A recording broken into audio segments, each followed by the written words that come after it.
오늘 하나님께서는 이스라엘 백성의 그 노정들을 쭉 말씀하시고, 이제 그 땅을 너희가 기업으로 받게 된다. 너희가 이제 가나안 땅으로 들어가서 가나안 땅의 기업을 받게 된다라고 말씀하십니다. 이 그 마스에이라고 하는 그 민수기 그 33장에서부터 시작되는 그 이스라엘의 이 노정들, 그러니까 이 광야에서의 모든 노정들을 쭉 말씀하신 것은 그 성경에서 나오는 그 특별한 어떤 이 톨레도의 용법입니다. 그러니까 이 창세기 2장 4절에서 하나님께서 하늘과 땅을 창조하신 내력은 대략은 이러하니라고 할 때에 그 톨레도시라고 하는 단어가 쓰이고, 그것이 톨레도시 족보, 그리고 또 과거, 또 그 하나님의 그 거룩한 그 문을 그렇게 뜻할 때에 이 톨레도를 쓰시죠. 그러니까 톨레도시라고 하는 어떠한 족보나 어떤 대략이나 내력, 이런 어떤 요약들을 주님께서 말씀하실 때에는 새로운 땅으로 나아가는 어떤 새로운 단계로 나아가는 관문의 문이 열리는 것을 우리가 보게 됩니다. 그래서 민수기의 마지막 부분은 이와 같은 땅의 톨레도를 주님께서 말씀하십니다. 이스라엘 백성들이 지나온 노정, 그 노정의 그 것들을 마치 아브라함이 이삭을 낳고 이삭이 야곱을 낳고 이렇게 나오는 그러한 그 족보들처럼, 오늘도 여기서 보면 그 홍해가를 떠나 신광야의 진을 치고 신광야를 떠나 돕가의 진을 치고, 이렇게 무엇을 떠나고 진을 치고 떠나고 진을 치고 하는 것들이 계속 반복되면서 그들이 어떠한 그 해산의 수고를 하는 것과 같이, 이것이 그냥 단순한 한 그 말로 표현됩니다마는 우리가 한 집이 이사를 가는 것만 해도 보통 일이 아닐 텐데, 이 60만 명이 되는 그 이스라엘 전체의 나라가 다 같이 그 짐을 싸고 움직이고 또 진을 치고, 짐을 싸고 움직이고 진을 치고 하는 것은 보통 이야기가 아니고, 여기에 하나하나에 다 어떠한 스토리들이, 지난 40년간의 스토리들이 다 담겨져 있는 것을 보게 됩니다. 그리고 이 노정들의 그 앞뒤를, 이게 그 전체의 노정들이 이제 42군데가 되고, 이것이 그 이 출발점과 마지막 점을 떼면 이제 그 40이 되는데, 그게 그 이 마태복음의 그 톨레도에 나온 40대로 그렇게 구별되면서 나오는 그러한 톨레도과 이제 연결되게 됩니다. 그래서 이것은 그 땅의 족보, 또한 그 땅의 족보를 말씀하실 때는 어떤 새로운 역사가 이제 시작된다. 하나님께서 이 내력을 말씀하실 때에는 새로운 단계의 어떠한 사건들이 일어날 것을 이제 암시하고, 우리가 그 땅의 문, 그곳을 향해서 들어가는 것에 대해서 그 마지막 어떤 해산, 마지막 돌파, 이런 것들이 쭉 일어나서 결국 이 모든 일들이 다 합력하여서 무엇인가 하나를 지금 잉태하고, 또 그 결과의 열매가 바로 이것이다 라고 말씀하실 때에 오늘 33장의 이 본문이 바로, 오늘 본문이 바로 그것입니다. 그래서 가나안 땅을 내가 너희에게 소유로 준다. 근데 가나안 땅을 소유로 준다라고 하는 것은 어떤 의미를 가질까요? 이 가나안 땅이라고 하는 것이 어떤 그 땅일까요?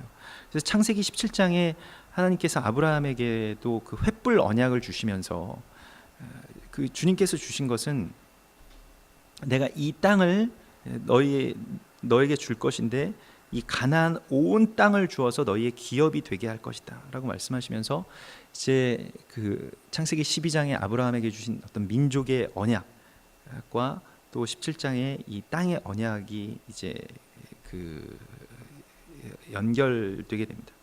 그리고 그 창세기 15장에서 방패 언약을 하나님께서 주시면서, 그 하나님께서 이 땅을 아브라함에게, 또 하나님의 백성들에게 그렇게 완전하게 위임하신 것을 주께서 말씀하시죠. 그 위임이라고 하는 것은 어떤 소유에 대한 위임이 아니라 이 땅의 제사장으로서의 위임을 주시는 것을 우리가 보게 됩니다. 이 땅의 본질이 회복되는 것, 우리가 어제도 그 땅의 본질이 회복되는 것을 이스라엘 백성들이 그 요단 동편을 점령하면서 했던 일을 통해서 우리가 알게 되었는데요. 무엇이냐면 땅을 점령하고 그 땅의 이름을 바꾸게 됩니다. 그래서 그것이 뭐 그 바알을 숭배하는 그러한 땅들이 이 민수기 32장에서는 느보와 바알 무온들이 건축된 그 땅들을 그 찾아내서 그 땅의 이름을 바꾸고 그 땅의 이름을 하봇 야일이라고 불렀다. 그래서 이름을 바꾼다. 땅을 점령하고 이름을 바꾼다. 이것이 이스라엘 백성들이 지금 가나안 땅을 회복하는 데 있어서의 어떠한 그 원형이 되는 것인데요. 무엇이냐면 이 가나안이라고 하는 것은 다름 아닌 에덴을 말하는 것이죠. 그러니까 이 하나님께서 이 땅을 다시 찾아오시겠다고 하신 것은 이 에덴의 회복을 주님께서 말씀하시는 것인데, 이 동방의 에덴, 곧 상고의 그 동방이라고 하는 것은 동쪽이라고도 할 수 있겠지만 케뎀이라고 할 수 있는데, 그 케뎀의 에덴, 케뎀 에덴을 회복하시는 것은 그 태초에 하나님께서 창조하신 땅의 모습이 회복되는 것, 그 땅의 본질이 회복되는 것을 말합니다. 그래서 창세기 32장에서 우리가 어제 본문에서 32장 38절에서 느보와 바알 무온들을 건축하고 이름을 바꾸었다. 그러니까 그 땅이 예전에 가나안 족속들이 살 때는 느보, 곧 이 그 수성을 예배하는 예배자라는 뜻을, 수성의 예언자라는 뜻을 가지고 있고, 느보는 그 머큐리 신을 섬기는 곳이고, 이 바알 무온이라고 하는 것은 바알의 거주지라는 뜻을 가지고 있는데, 그곳의 이름을 바꾸었다. 근데 이름을 바꾼다라고 하는 것은 왕만이 할 수 있는 것입니다. 땅의 이름을 바꾼다, 땅의 지명을 바꿀 수 있는 것은 왕이 할 수 있는 일인데, 그 왕의 권세를 다시 회복하고 우리가 빼앗겼던 권세, 그러니까 우리가 이 땅에서 생육하고 번성하고 땅을 정복하고 다스릴 권세는 땅에 대한 어떤 소유, 그리고 땅을 자기의 어떤 탐욕을 심어 놓는 이러한 그 일들과 전혀 반대되는 일입니다. 그러니까 정복하고 다스린다라고 하는 것은 그 땅의 이름을 바꾸고 그 땅의 본질, 하나님께서 창조하신 땅의 본질을 회복하는 것을 말하는데, 그래서 이 므낫세의 아들의 그 마길의 자손들이 가서 거기를 바꾸게 되죠. 거기를 하봇 야일이라고 바꾸게 되는데, 그것은 그 하봇은 이제 생명의 공급자를 뜻하고, 야일은 여호와께서 그 하나님께서 빛을 비추어서 깨닫게 하신다, 일깨우게 하신다라고 말씀하시면서, 그게 이제 가나안 땅을 회복하는 어떤 한 모형, 그리고 이 모델이 됩니다.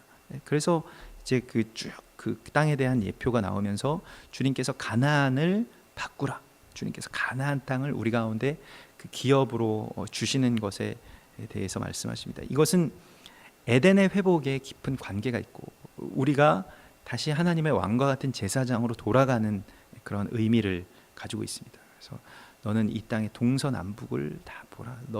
네가 본 이 땅, 또 너에게 약속하여 줄로 재어준 이 땅이 바로 하나님의 나라, 그 거룩한 땅으로 변화될 것이다. 그래서 하나님의 백성들의 사명은 결국 가나안을 에덴으로 바꾸는 것입니다. 근데 왜냐하면 이 에덴이 그 가나안에 의해서 철저하게 짓밟혀졌기 때문이죠. 이 가나안이라고 하는 말은 거룩한 땅을 짓밟다라는 뜻을 가지고 있습니다.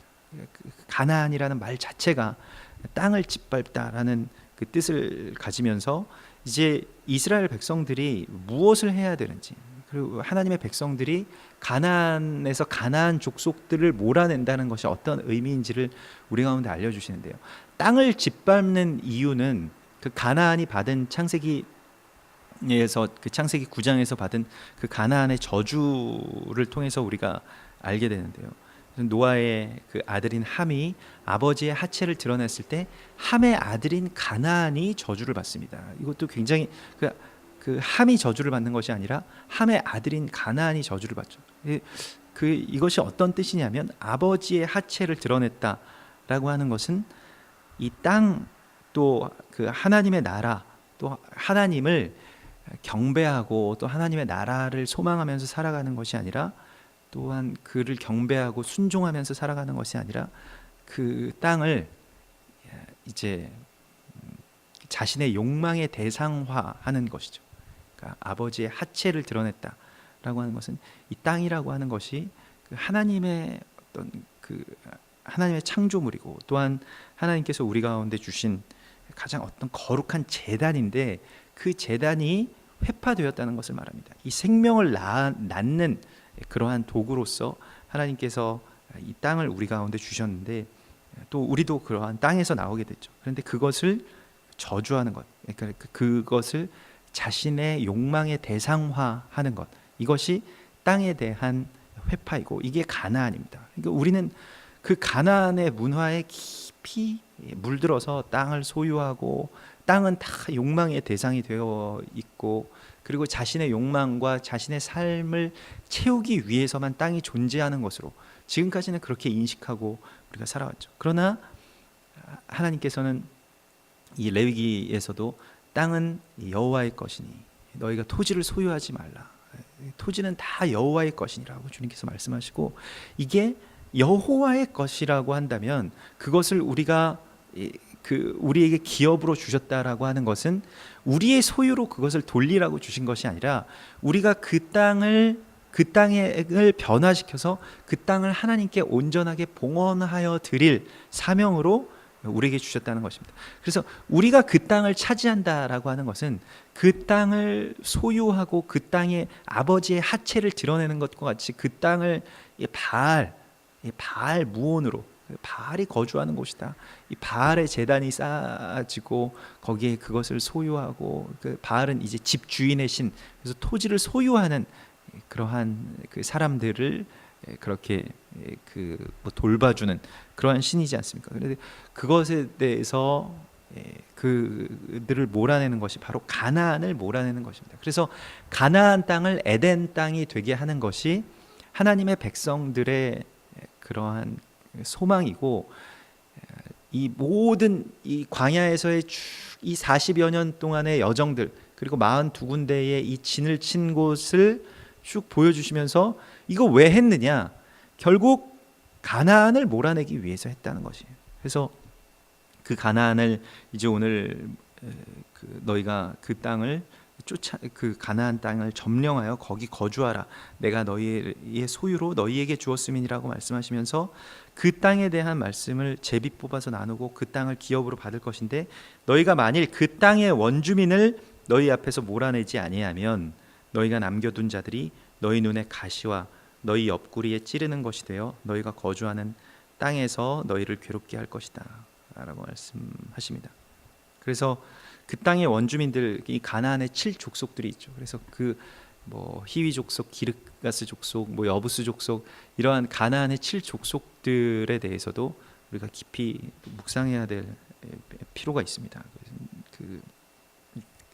그들을 몰아내는 것에 대해서 그것이 이제 사사기서 1장과 연결되게 되는데 사사기서 1장에 보면 하나님의 백성들이 여호수아가 죽은 이후에 행해야 할 일들을 하나님께 묻죠. 근데 하나님께서 유다가 그 땅으로 올라가라 라고 말씀하시면서 유다와 이제 시므온이 연합하여서 그 땅에 이제 알리야, 이 올라간다는 것은 이제 알리야를 뜻하는 것인데 이 알리야 하게 되는데 그 땅에 알리야로 들어가게 되고 그 땅을 점령하게 되고 특별히 이제 여부스 족속을 쫓아내게 됩니다. 그 여부스 족속을 이 예루살렘에서 쫓아내게 되는데 다 쫓아내지는 못하고 산지에 남아 있는 자들이 이렇게 남겨져 있고 또 베냐민이 예루살렘에서 이 여부스 족속을 쫓아내지 못하였다고 그 사사기서에서는 분명하게 기록하고 있습니다. 그래서 사사기에 지금 이들을 그러니까 그 이스라엘 백성들이 기업으로 받은 땅은 과제로 남은 것이지, 그러니까 그 사명으로 주신 것이지 소유로 주신 것이 아닙니다. 그러니까 이 땅이 비어 있기 때문에 너희가 그냥 가서 잘 살아라 하는 것이 아니라 이 땅의 가나안 족속들을 몰아낼 사명, 가나안 족속들을 쫓아내고 가나안 족속들의 잔재를 다 걷어내고 이 땅을 제단으로 드러낼 사명이 우리 가운데 있는데 아버지의 하체를 드러내면서 살아가는 그 가나안의 그 욕망 가운데 물들지 아니하고 우리가 그 땅의 거룩함을 하나님께로부터 받은 그 거룩함을 회복하고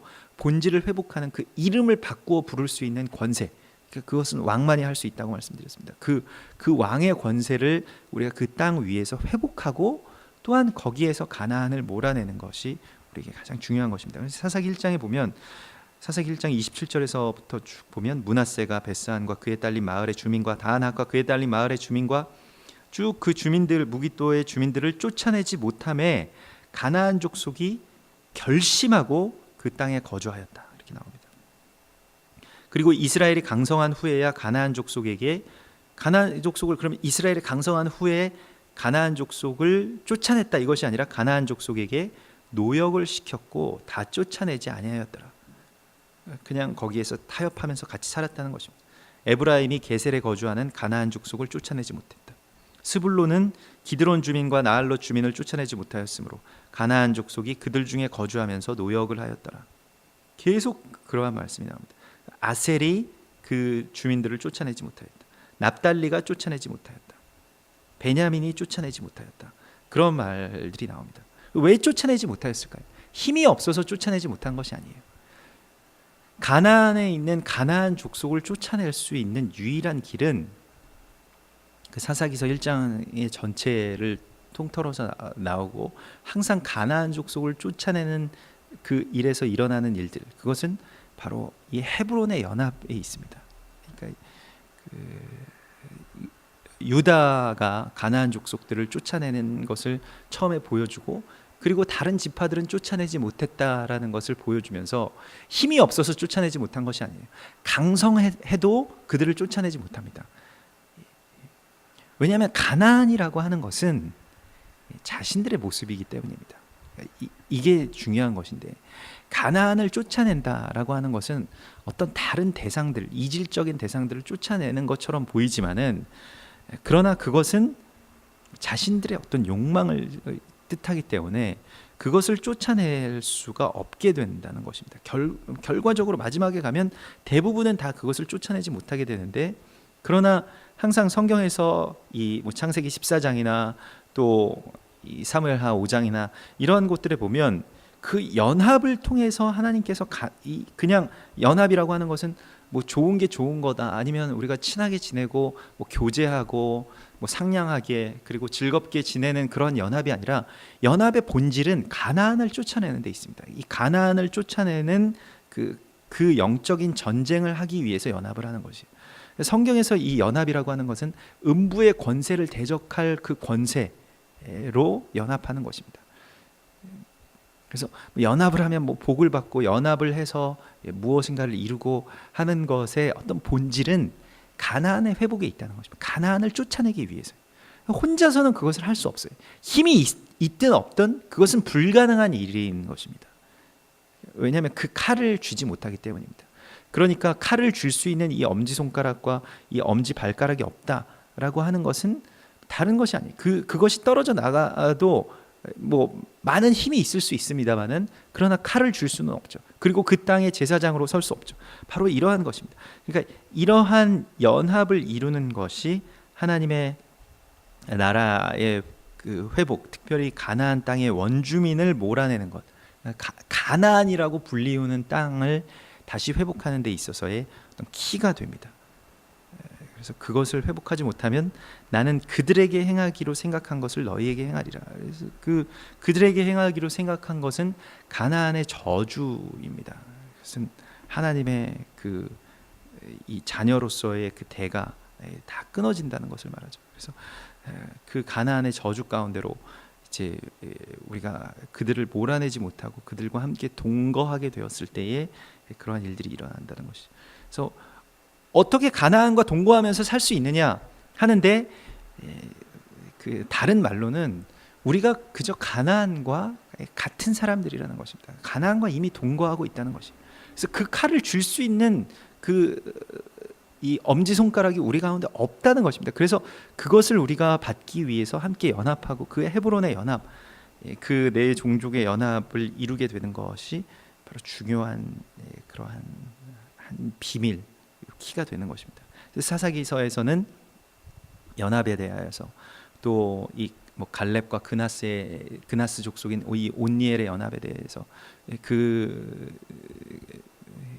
그들이 그렇게 연합하였을 때 또 이방인들과 유대인이 연합하였을 때 그러한 이 가나안을 쫓아내는 그 기랴세벨에서 가나안을 쫓아내는 일들을 그렇게 이루게 됩니다. 그리고 이제 민수기 34장에서 이제 그 결국에 이 노정의 열매, 그 노정이 잉태한 땅이 어떠한 것인지를 우리 가운데 보여주시는데 그 땅의 경계들을 쭉 말씀하십니다. 그래서 이 남쪽 경계와 또 남쪽은 에돔 곁에 접근한 그 신광야에서부터 또 그 호르산까지, 북쪽 경계는 대에서부터 이 호르산은 이제 헐몬을 말하는 것입니다. 그 남쪽에 있는 호르산과는 좀 다른 산인데요. 그 헐몬산의 북쪽 경계, 거의 지금 현재 이스라엘 국가, 이 현대 이스라엘 국가의 땅과 거의 일치하는 것을 우리가 보게 됩니다. 근데 이것은 그 보통 단에서 부엘세바라고 하여서 이스라엘이 그 자신들 거주지로 살아가는 곳과는 다르게 하나님께서 그 줄로 재어 주신 구역은 훨씬 더 북쪽과 남쪽에 그 뻗어 있는 것을 보게 되고, 실제로 여기에 나와 있는 이 경계 안에서 이스라엘 백성들이 살아가고 이스라엘 백성들이 그 영토화해서 살아간 적은 없습니다. 그러니까 거기에는 항상 서쪽 경계에는 블레셋이 있고 남쪽에는 에돔이 있고 북쪽에는 이제 두로와 시돈이 거주하고 있어서 이제 그들을 다 쫓아내지 못하고 그냥 아직도 거기에 사는 것이죠. 그래서 뭐 이스라엘이 서한 지구의 가자 지구를 뭐 팔레스타인에게 준다라고 하는 것이 그 얼마나 그 안 좋은 결과를 초래했는지 뭐 지금까지도 역사적으로도 그러하죠. 그러한 것을 우리가 알게 되는데, 하나님께서 줄로 재어주신 구역을 사람이 다시 떼어서 줄 수 없는 것입니다. 이것은 자기의 소유가 아니라 하나님의 것이기 때문입니다. 그래서 우리가 오늘 그러한 이 모든 노정의 열매, 곧 이 이스라엘 그 땅을 주님께서 우리에게 바라보게 하시는데, 이 땅의 그 동서남북을 너희가 바라보고 또 아브라함이 그렇게 그 밟는 모든 땅들을 내가 너에게 줄 것이다라고 말씀하시면서 이 땅을 아브라함을 통해서 밟게 하신 것처럼, 또 느헤미야가 이 땅에 들어왔을 때 그가 바로 이 땅의 그 경계들까지 쭉 다 이 약속한 경계들까지 가면서 하나님께 이 땅을 올려드렸던 것과 같이, 우리가 이제 이 땅의 사명을 받은 자들로서 주님께서 우리 가운데 주신, 또 우리에게 경계로 주신, 그래서 이 에덴의 회복을 우리의 사명으로 받은 것입니다. 그래서 우리의 기업으로 주신 그 땅, 우리의 소유가 아닌 우리의 소망, 또 우리의 사명으로 주신 그 땅을 회복할 가장 강력한 하나님의 그러한 군대, 또 하나님의 연합, 또 하나님의 백성들로 우리가 나아오라고 주님께서 말씀하시는 것입니다. 같이 기도하겠습니다.